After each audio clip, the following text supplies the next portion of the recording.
Yes, hello everybody. I thought I'd make a little video about food and or lack of it. Walking down to one's local supermarket and browsing the shelves, you might, like myself, have a hard time finding anything that remotely resembles anything like real food. Well, what is real food? Well, real food, in my personal opinion, is something that is natural, that grows in more or less the same way that it's grown for millions or possibly even billions of years, and doesn't need any artificial additives, sprays, doesn't need to be injected or the strange things they do with food. Well, one of the things I'd like to start off with there is the story of dried apricots. Going back some time, a few years now, I was buying these little bags of dried apricots, and I thought, yummy, yummy, let's have some of that apricot there. So you buy the bag, you open it, you shove one down the old gullet, and then later that day, I felt kind of exhausted, tired, drained of energy, completely out of it, and totally put out of action. Now, eventually, this happened several times, but every time I ate these apricots. So eventually, I put two and two together. I thought, well, it's the apricots.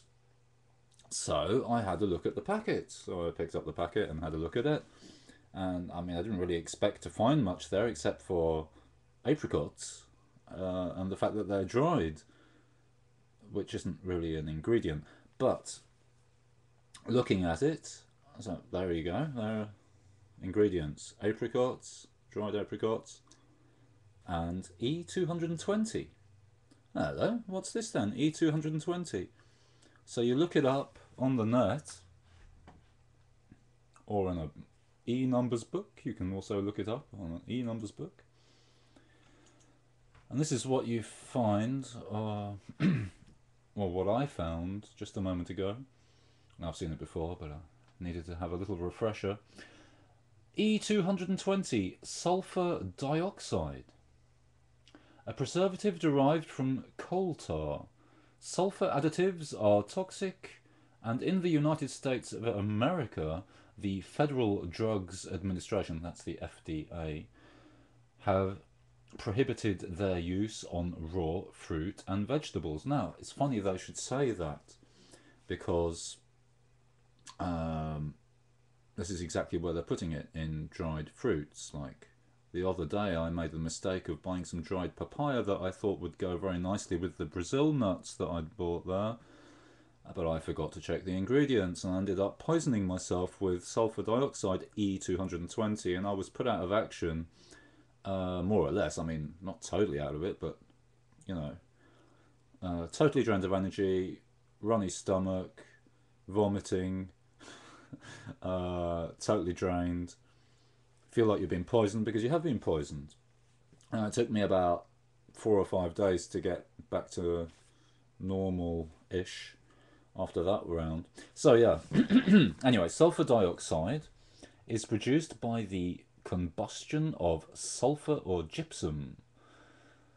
E220 is known to provoke asthma attacks. I'm reading from the screen here. This is like teleprompting, you know. E220 is known to provoke asthma attacks and is difficult to metabolize for those with impaired kidney function. It also destroys vitamin B1 and E, typically found in beers, soft drinks, dried fruit, juices, cordials, wine, vinegar, and potato products. Oh, that's one. Potato products as well. Oh, did you hear that? Not recommended for consumption by children. Well, there you go. That's what that site has to say. I'll just close that page though. Finish with that. So, looking at the questionable products on our supermarket shelves, and this is the tip of the iceberg. I think I'll leave the genetically modified veg and fruit and stuff for another clip. But that's certainly an issue that I was really quite disappointed all those years ago when I started noticing that these products were actually coming onto our shelves, being produced, and so on and so forth. What a lack, a total lack of reaction from the general population of the world concerning the dangers of playing God with nature when it comes to that's what I think basically what they're doing when they are genetically or altering the structure, the genetical structure of the fruit. I mean, that's a strange fruit. You've heard the song "Strange Fruit." It's one of the greatest songs that I've ever heard Billie Holiday sing. You know, the best thing I ever learnt at school was a teacher that was a bit eccentric, and he put on the song "Strange Fruit" for us, and I thought, wow, I actually got to learn something real at school for once. I heard that song as it moved me because you knew she was singing about something real. Anyway, another thought or two about supermarkets. And by the way, if you can find some real food, please let me know because I'd love to know about it. Might go back to the supermarket, see if I can find something similar.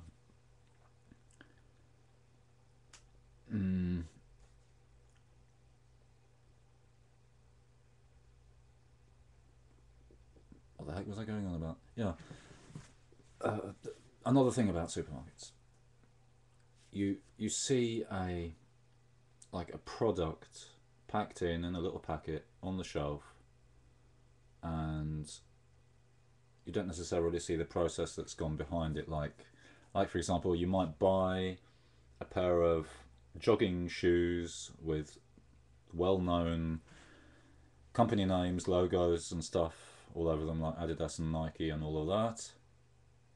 And you think, oh right, great, nice pair of jogging shoes. Want to wear those, jog around, look absolutely fab, absolutely spiffing. And then you just maybe you've never heard of the factories in Indonesia and stuff where they make these shoes using slave labor and so on and so forth. Mr. Pilger, the investigative journalist, has done some brilliant documentary work on this whole theme. So I highly recommend anybody going to have a little look at that now. So how do we do something about it? Well, one thing is being aware about it and trying to get some shoes that aren't made by slave labour. So there's a separation that I'm trying to illustrate here, that you pick something up off a shelf, but you don't necessarily see or know or even think about the process that is behind the product and the slave labour that sometimes is behind the making of these products.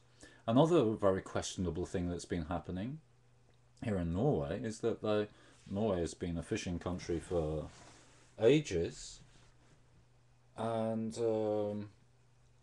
they catch the fish, scrape it a bit, and then they send it to China, and then they send it back up here again, and then people buy it and eat it. Now, what is the point of that? You know, how much do you have to do to a fish? I mean, you can't. I can't touch the salmon. I can't touch the salmon because they pump it full of antibiotics and goodness knows what else. A friend, actually a cousin of mine, he works in this. He says if you miss the fish while you're vaccinating the fish, and you miss the fish and you accidentally jab yourself, boing, you swell up like a balloon and you have to be rushed to the hospital. So okay, so that's what you're injecting into the fish, whatever it is you're injecting into the fish, and then we eat it. In fact, people who eat these salmon, farmed salmon, on a regular basis often become immune to penicillin.